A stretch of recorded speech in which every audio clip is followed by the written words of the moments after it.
What's going on YouTube? Today we're taking a look at the brand new Slate 7 travel router from the guys over at gl.inet, and when I tell you that this is their best travel router yet, I am not exaggerating. This has all the features you would want in a travel router and some features you probably want on your home router as well. I'm going to do a deep dive into all the settings and show you how to configure this for your needs and for whatever you're trying to do with this travel router. Now we've logged into the GL-BE3600 from gl.inet, and there's a lot of features to go over, so let's go ahead and start with the basics.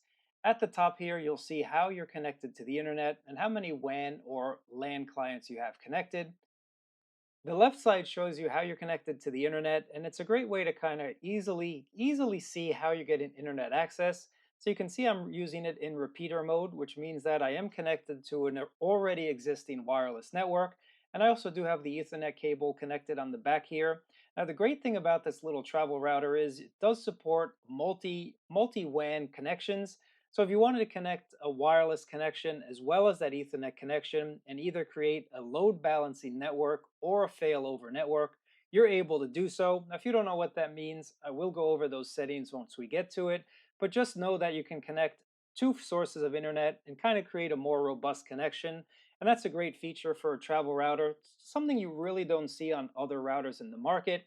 Now again, guys, you can connect your travel router to, say, your smartphone if your plan supports that, or if you have a little wireless 4G, 5G USB key that you can connect to the back. This is also another great way to get internet access. So there's multi ways to get internet access to your travel router here. The more useful and the more probably commonly used is going to be this repeater mode. Once again, if you're in that hotel, motel, Holiday Inn, or coffee shop, you're going to be able to connect to their wireless network pretty easily. The bottom four icons here show you some of the settings that you can enable. So I do have AdGuard Home installed and enabled. This is going to block ads from the internet. Very, very useful. You also can enable IP version 6. It'll show you whether or not you have your VPN connection connected, as well as if you're using Tor. Again, very easily accessible. So if you want to just connect on VPN, it'll bring you to that VPN dashboard. Don't worry, I'm coming back to this dashboard and show you how to set it up. And then on the right side, you'll see how many wireless connections you have as well as how many LAN connections. Looking at the bottom, this is where you can see all of your 6 wireless networks. You can have 3 private networks as well as 3 guest networks. Again, it's great for separating you from them. If you want to share the internet with a bunch of people, again, if you're working all together at a coffee shop, or maybe you're just on vacation with a bunch of friends and you just want to keep your stuff, this is a great way to ensure that they only connect to a guest network and you connect to your private network. On the bottom is where you'll see information about the network you're connected to. So again, I am in repeater mode, and just to show you guys how to connect to any type of wireless network, click on scan, and it's going to do a quick wireless scan of what networks are available, and it does remember connections that you've already connected to. So you'll see them up here with your known networks, and all the other available networks are going to be down at the bottom. All you have to do is click on one. I'm just going to click on Jason. I don't know Jason's password, but if you did, all you'd have to do is enter in the password, click apply, and that's going to connect to the wireless network there. While we're in Jason in New York City's wireless network, I just want to show you some pretty awesome features that gl.inet have included. Now, a lot of people in the past have asked me, what about captive portals? What about when you have to enter a login when it comes to connecting to a wireless network? So you now have this feature that's called Auto Enable Login Mode for Public Hotspots. And if you enable this, it's basically going to automatically bring up that screen and let you enter in your credentials. And it's going to remember that that wireless network does require you to enter in some information. This is a great feature to have, especially if you do use a lot of wireless networks that require that sort of login. Another feature that I really like, guys, is called Enable Camouflage. And basically, this is going to change the MAC address on your gl.inet travel router to match your device's MAC. So right now I'm using my laptop. If I connect to Jason's network using my laptop and I enable camouflage, my gl.inet's MAC address will clone my laptop's MAC address, and then I'll be able to connect to that wireless network. Now this might sound like something you'd never use, but actually I did use this feature once in the past, and then the hotel required me to give them a list of the MAC addresses that I wanted to connect to their network. I know that's a little antiquated, probably a lot of people don't do that, but if you are only allowed to connect certain devices to a wireless network or to a network in general, cloning your MAC address is something I actually find very useful. So I'm happy to see that gl.inet has included. And here's your MAC mode at the bottom. Great for being that James Bond. If you don't want to really give your MAC address to the network you're connected to, all you have to do is leave it on random, and it's going to randomly use a MAC address to connect to that network. Again, here's clone. So if you wanted to clone your PC's MAC address, aka the camouflage, you could go ahead and do that. Or if you wanted to leave it on the factory Mac, but I quite like random. Again, no one can really do too much with a MAC address unless they're really trying hard, but I do like that feature there. And here's auto update the Mac, again by time or by reboot. Not something that most of us have to worry about. I mean, just leave it on random and you should be just fine. Coming back to my connections here, you'll notice that I disabled the repeater mode. So you can see right now I only have one line with the Ethernet. You can quickly connect the repeater mode once again. So I'm going to join my known network. Let's go ahead and connect to Medina. And it's going to connect right down there and again give me two connections that I can use to accessing the internet. But let's move on, guys. Just quickly, I want to show you the different Wi-Fi settings that you can set up. Here's your 5 gigahertz Wi-Fi, and you can change the transmit rate if you wanted to. You also do have a 5 guest gigahertz. You have your 2.4 gig and your 2.4 gig guest. And you also do have that multi-link operation as well as a multi-link operation Wi-Fi. This is going to be your fastest connection if your devices do support it.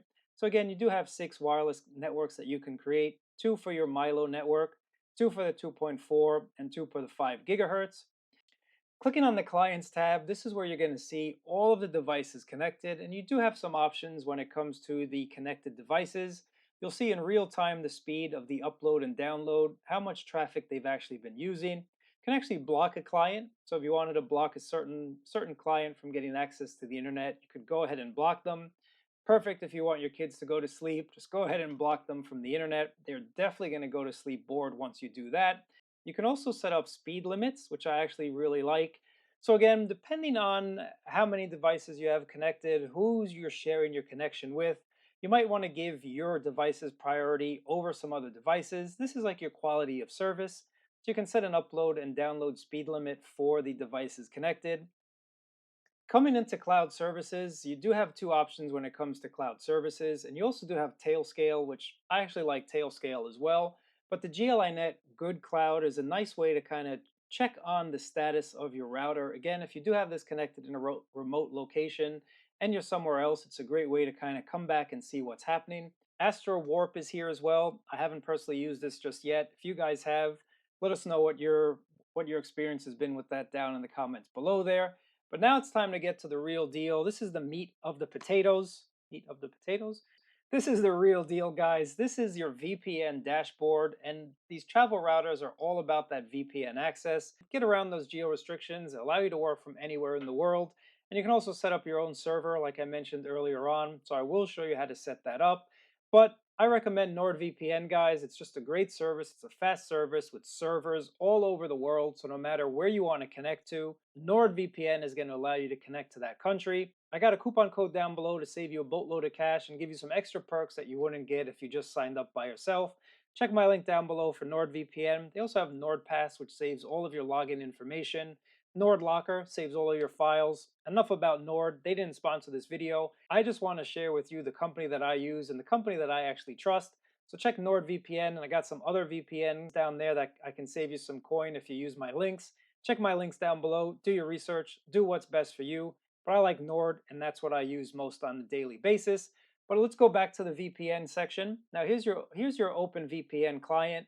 If you wanted to update your server and choose where and how you want to connect, this is where you'd have to do it once you put in your login information. So clicking on the location down below, you can see all the different countries here. So if I wanted to add San Francisco to the list or Mexico, I could add the list, and you can see they have just about every country down here below. So let's just go ahead and do that. You can also choose if you want UDP, TCP, or you want the combination of both. I prefer UDP. It's a lot faster when it comes to OpenVPN. And let's click on Apply here, and I'll show you how quick and easy it is to switch out the server. And again, remember the max speed on OpenVPN is 100. So let's go ahead and see what type of speeds we're going to get. Let's see where we want to connect to. Let's go ahead and connect to Miami. Let's click on Start. go back to our VPN dashboard here, and you can see Nord is starting up. Now that we're connected, let's make sure that we are in Miami. Let's go to what'smyipaddress.com. And yep, I'm right down here in Miami. Let's go back to our speed test. And let's go ahead and do a speed test here. Reaching 100 down should not be any issue at all. Again, in optimal conditions, that's what you're going to get. But right now, I'm getting pretty close to that 100 down. Actually surpassed it just a little bit. Fast servers across the board. So there's 120 down. Let's go ahead and see what my upload is going to be. Should be close to that 100 as well. But it's kind of dwindling down to the 50s. That's still pretty good for a travel router. I think 52 is actually pretty decent, but wait till we switch over to WireGuard. You're going to see the difference immediately. But anyway, guys, back to the OpenVPN. You can see that it's very simple to connect to. When it comes to using OpenVPN, I really don't recommend it. If you have your own OpenVPN file, you can drag it here and you can connect to whatever VPN server, whether it's from work or home or whatever the case is, and you can upload your file directly right here. Now it is a little bit more cumbersome. It does take a little bit more knowledge, but it is easy to do if you get that configuration file. But going to WireGuard, this is where things are very, very simple. And shout out to gl.inet for making it very simple here, guys, because WireGuard is where it's at these days. It's a much faster protocol, again, up to 540 meg down. That's going to be plenty for you guys to do when you're out and about. Now, setting it up is also a lot easier than OpenVPN. If you already have your username and login for any of these companies, all you have to do is enter it in and you're good to go. I recommend Nord. It's very fast, as you're going to see, and it's a service that's been around for a very, very long time. And it's quite easy to update their servers. So if we click on Update Server, you can see all of the different countries that you can connect to. Now let's go to Canada, Vancouver, click on Select All, and we're going to apply it to the list of servers that I can connect to. So right here, you'll see all of the different servers that I can connect to from Vancouver. I also do have Morocco on the list right here, as well as the UK. So let's go ahead and just connect to a UK server and do a little bit of a speed test. Go back to our dashboard and wait for this to connect. Now that we've connected, just to show you that I am connected to London, let's go ahead and switch over from Miami to London in just about no time. You can see right here, here's my little IP address. Now if we go back to speed test, let's see what type of speeds we're going to get from the good old UK. Razor Blue, I like the sound of that already.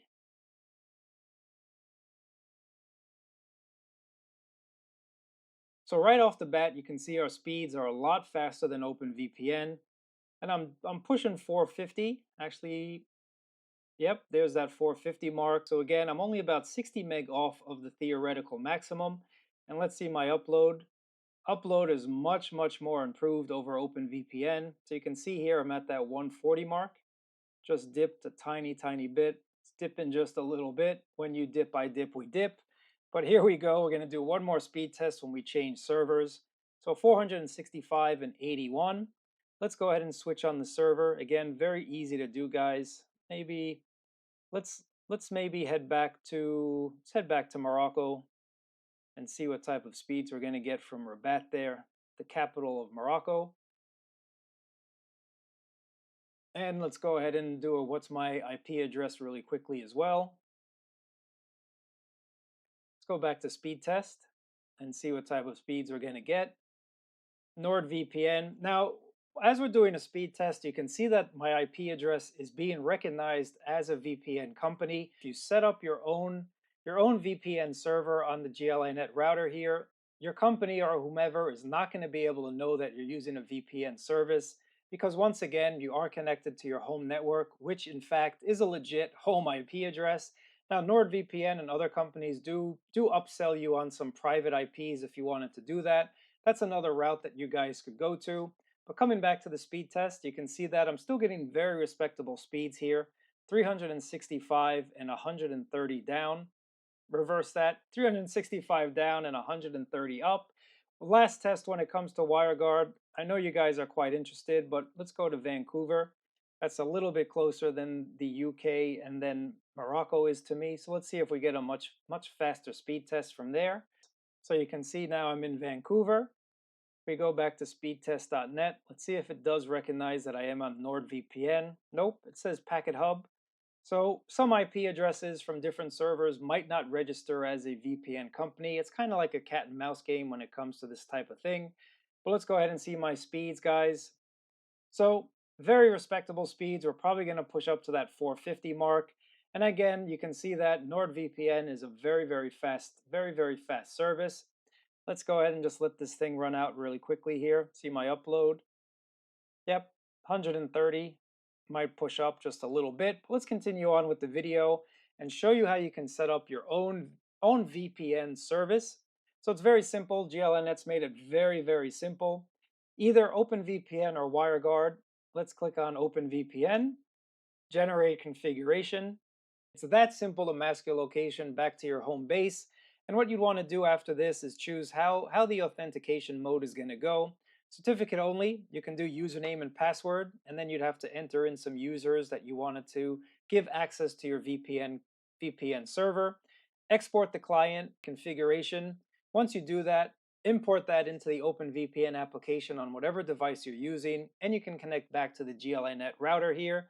Very simple, guys. Very easy peasy.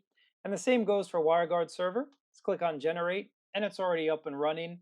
Now all I have to do is click on start, and that's going to start the VPN server. So again, start it when you need it, stop it when you don't. Once you click on start WireGuard server, the process is a little bit different, but pretty much same in the way that it works. So if you wanted to create a profile, which you actually have to create a profile for each of your devices. So let's go ahead and create a profile. Let's call this one U. Once you do that, guys, it'll give you a nice little QR code that you have to scan on your device, or you can download your configuration file and import it that way. Even though there's a whole bunch of different settings, it's very simple to go through. It's nothing that's been too complicated so far. Am I right? Let me know down in the comments below there.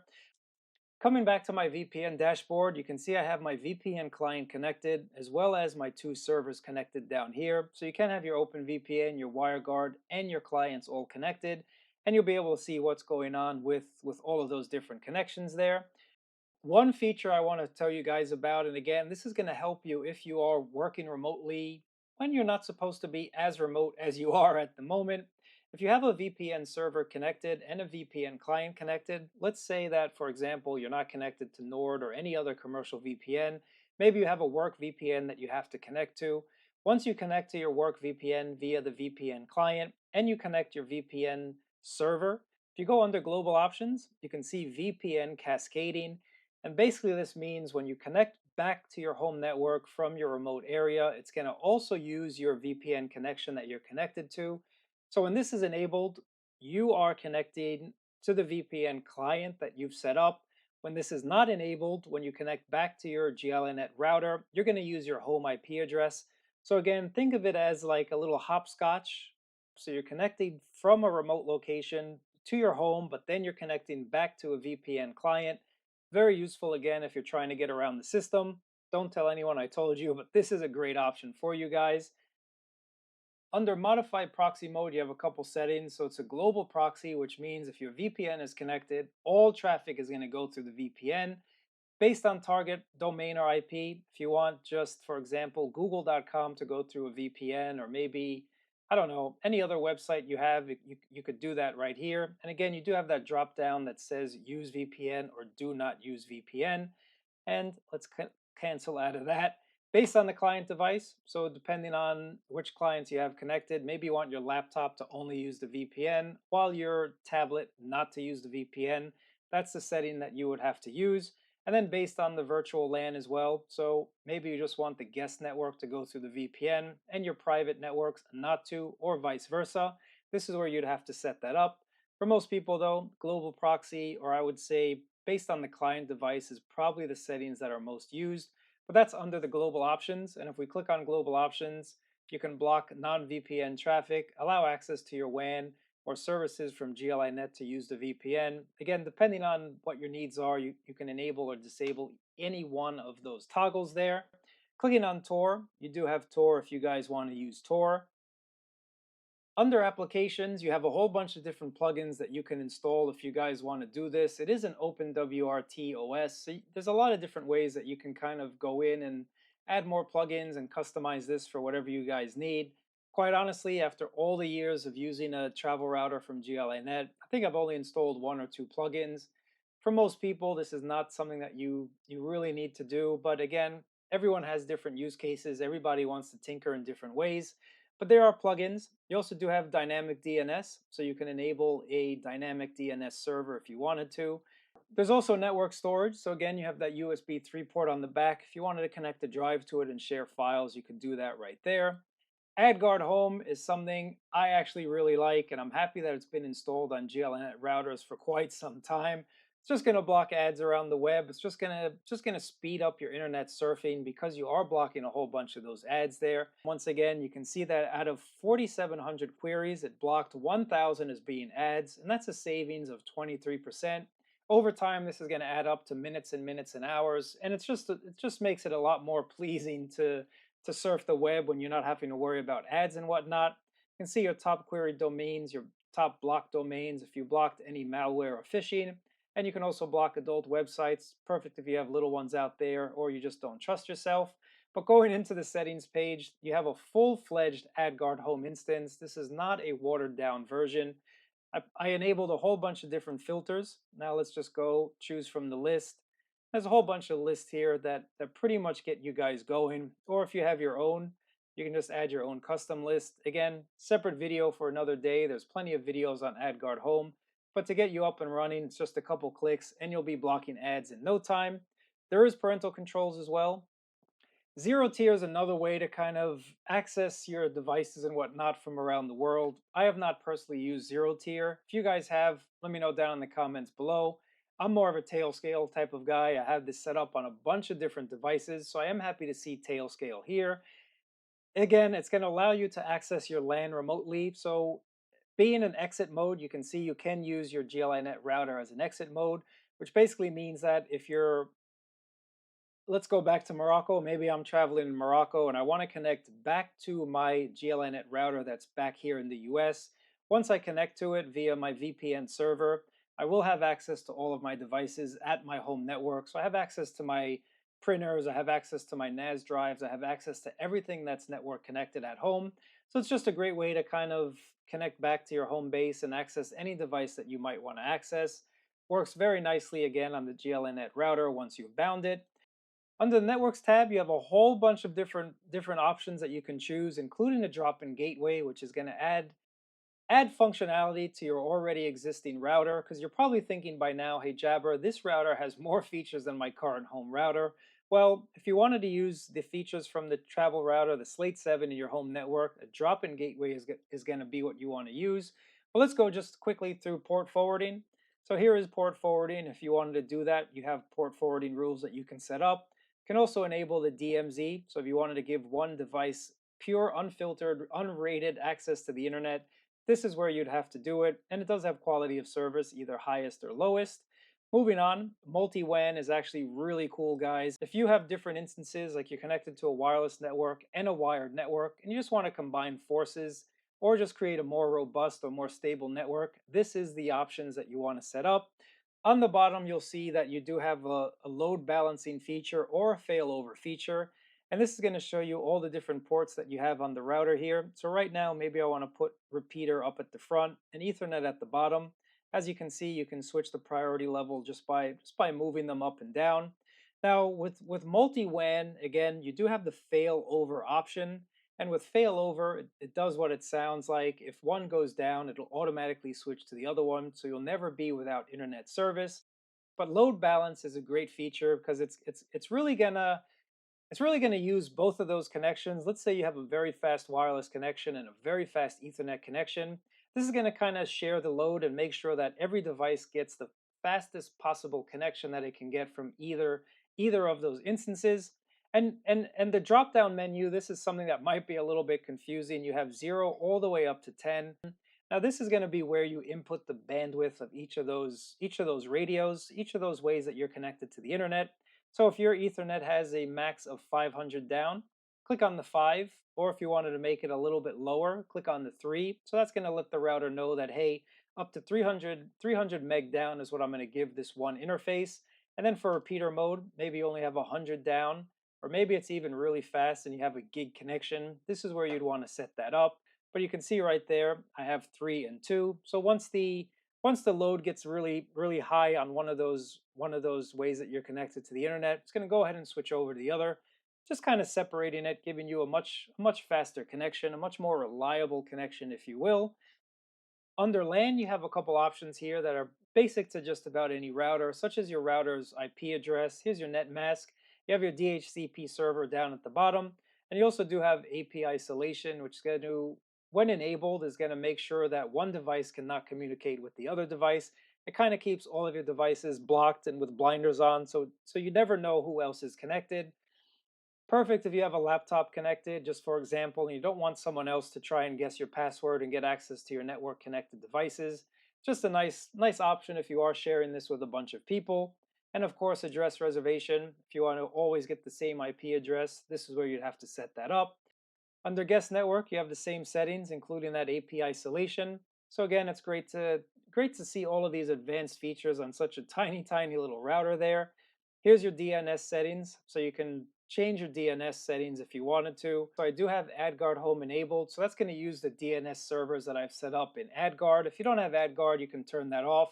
And you can also edit the hosts right here if you wanted to. So you can put in your own host if you wanted. Now you also have a couple settings here that I actually really like. So you can override the DNS settings that are built into certain devices, maybe like a Chromecast or anything like that. So it's going to make sure that they use whatever hosts you want them to use. And the same goes for your VPN server. VPN servers use their own DNS settings. If you wanted to override that and use whatever you have here with your hosts, you just go ahead and toggle on this switch here. Again, play around with these settings. You really don't have to mess around with DNS unless this is something that you need. Now, network port management, the LAN can become the WAN and the WAN can become the LAN. This is where you set it up, guys. So if you wanted that LAN to become the WAN, you could go ahead and do that. And you can see right now my laptop is at a gig connection, and the WAN port is at that 2.5 gig, so maxing out that connection on the back there. Network mode, bunch of different network modes, guys. Again, very simple, very easy. Right now I'm using this as a router. You can use this as an access point. So if you wanted to connect to a wired network and broadcast a wireless network, maybe at home again, you want to create a little backyard goodness when you're at home, go ahead and connect a wired connection and go ahead and extend your internet via a wireless network. Extender mode grabs a wireless connection and rebroadcasts it. So if you wanted to use an extender, once again, for the backyard or whatnot, you could go ahead and do that. And then you also have WDS, which is very similar to pressing that button on your printer at home and having it connect to your router without having to enter in any passwords or whatnot. You have that same WDS setting right down here. You also have IP version 6 if you wanted to enable that. Now, drop-in gateway is something that I actually really like, guys. Again, this is a great way to add maybe that AdGuard Home to all of your connected devices at home if you wanted to do that. It's a great way to add the VPN connection to all of your devices at home if your existing router doesn't have it. It's dropping in the gl.inet router and adding functionality to your own existing network. Very nice feature, guys. I've actually used this on one of their other devices. But as you can see here, all devices are networked and will go through the drop-in gateway, or just some devices will go through the gateway. Again, a lot of different features. This is something I could do a separate video on if you guys are interested in. Let me know down in the comments below.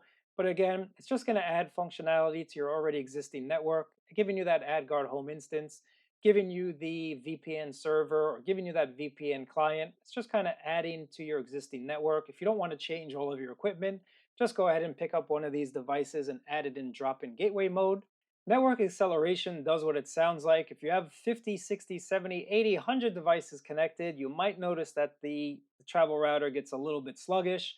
I personally haven't connected that many devices, but if you have that many devices connected, enabling network acceleration is going to kind of dumb down the CPU and whatnot, just to ensure that you get the fastest possible connections for all of your devices. I like this little feature, guys. So again, a lot of different settings there. Here's your net settings as well. If you wanted to mess with that, you could do so. And that's really it, believe it or not. I mean, there's a lot to go over. If you've made it this far, shout out to you, and I appreciate it. If you've used that little timestamp at the bottom, no shame in the game. I hope you got what you came for. But under overview, it sounds like what it is. It just gives you an overview of your system here, letting you know how well this is operating. upgrade, you do get regular updates from gl.inet. I always do get an update from them. So this is just going to happen automatically in the background. Scheduled tasks. If you have any scheduled tasks like turning on or off your Wi-Fi, you can go ahead and do that. If you're sleeping in the hotel, turn it off. There's no reason to keep it on. And under advanced features, you do have Lucy. So if you wanted to mess around with it once again, you could go ahead and do that. I have never really needed to do that, and I doubt you guys will either. But this has been a look at GL.inet's Wi-Fi 7 Slate 7 device, one of their best yet, and a device that you're going to use for years and years. What I like about this is now with the drop-in gateway mode, this becomes even more useful because when you're not traveling, you can use it at your home, you can use it at your office, and when you are traveling, just unplug it and take it with you. I really appreciate you guys watching. If you have any questions, let me know down in the comments below. As always, I appreciate it. Thumbs up, subscribe, and I'll catch you in another video.